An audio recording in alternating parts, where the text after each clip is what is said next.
आपल्या सोज्वळ आणि कसदार अभिनयाने 90च्या दशकात मराठी चित्रपटसृष्टी गाजवणाऱ्या ज्येष्ठ अभिनेत्री म्हणजे डॉक्टर निशिगंधा वाड. शेजारी शेजारी, एकापेक्षा एक, बंधन, बाळा जोजोरे, सासर माहेर, वाट पाहते पुनवेची आणि हर हर महादेव यांसारख्या चित्रपटांमधील त्यांच्या भूमिका आजही प्रेक्षकांच्या स्मरणात आहेत. अभिनयाबरोबरच शिक्षण, साहित्य आणि सामाजिक कार्य या तिन्ही क्षेत्रात त्यांनी उल्लेखनीय कामगिरी केली आहे. इयत्ता 10वी आणि 12वीच्या परीक्षेत त्या बोर्डाच्या गुणवंत विद्यार्थ्यांमध्ये होत्या.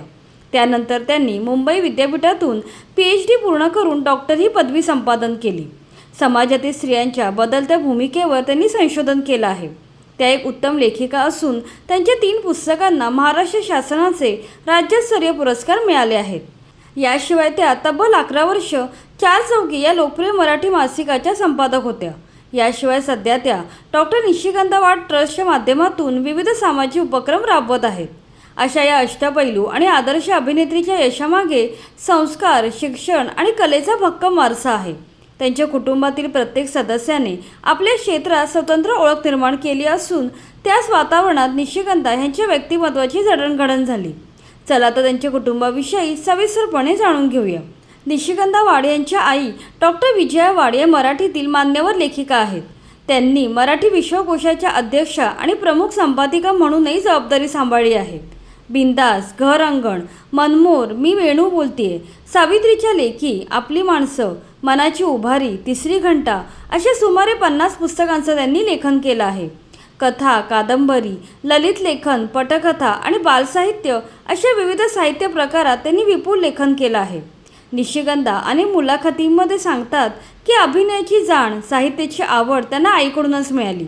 त्यांचे वडील कॅप्टन डॉक्टर विजयकुमार वाड हे भारतीय सैन्यात अधिकारी होते.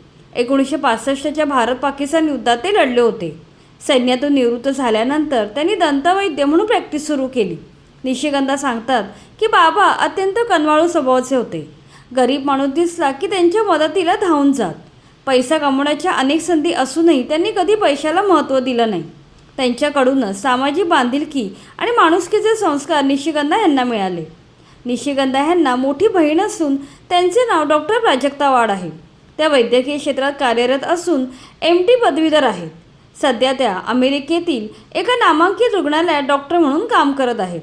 निशिगंधा यांच्या वैयक्तिक आयुष्याविषयी बोलायचे झाल्यास त्यांचे पती दीपक देऊळकर हे मराठी आणि हिंदी दूरदर्शनवरील लोकप्रिय अभिनेते आहेत. श्रीकृष्ण या गाजलेल्या मालिकेत त्यांची बलराम ही भूमिका विशेष गाजली. दीपक देऊळकर यांनी नवरा माझ्या मुठीत ग, माझं सौभाग्य, जन्मदाता, धडक, अखंड सौभाग्यवती यांसारख्या अनेक मराठी चित्रपटांमध्ये काम केलं आहे.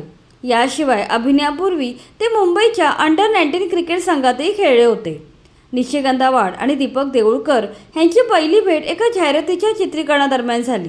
त्यानंतर चित्रपट आणि मालिकांमधून एकत्र काम करताना त्यांची मैत्री प्रेमात बदलली आणि पुढे त्यांनी विवाह केला. वाट पाहते पुनवेची, सासर माहेर या चित्रपटात त्यांनी एकत्र काम केलं होतं. गेली अनेक वर्ष हे दाम्पत्य मराठी मनोरंजन विश्वातील आदर्श जोडप्यांपैकी एक मानले जाते. या दाम्पत्याला ईश्वरी देऊळकर ही एकुलती एक मुलगी आहे. ईश्वरीने आपले पदवीचे शिक्षण पूर्ण केले असून ती सोशल मीडियावरही सक्रिय असते. निशिगंधा यांनी आपल्या मुलीच्या नावाने ईश्वरी विजन ही निर्मिती संस्था सुरू केली. याच बॅनरखाली त्यांनी श्री गुरुदेव दत्त या लोकप्रिय मालिकेची निर्मिती देखील केली आहे. अशा प्रकारे निशिगंधा वाड यांच्या कुटुंबातील सदस्य अभिनय, शिक्षण, साहित्य आणि सामाजिक कार्य या सर्व क्षेत्रांमध्ये उल्लेखनीय कामगिरी करत आहेत. आईकडून मिळालेला साहित्याचा वारसा, वडिलांकडून लाभलेले सामाजिक भान, बहिणीची शैक्षणिक प्रगती आणि पतीचे कलाक्षेत्रातील योगदान यामुळे त्यांचे संपूर्ण कुटुंब खऱ्या अर्थाने कर्तृत्ववान ठरले आहे.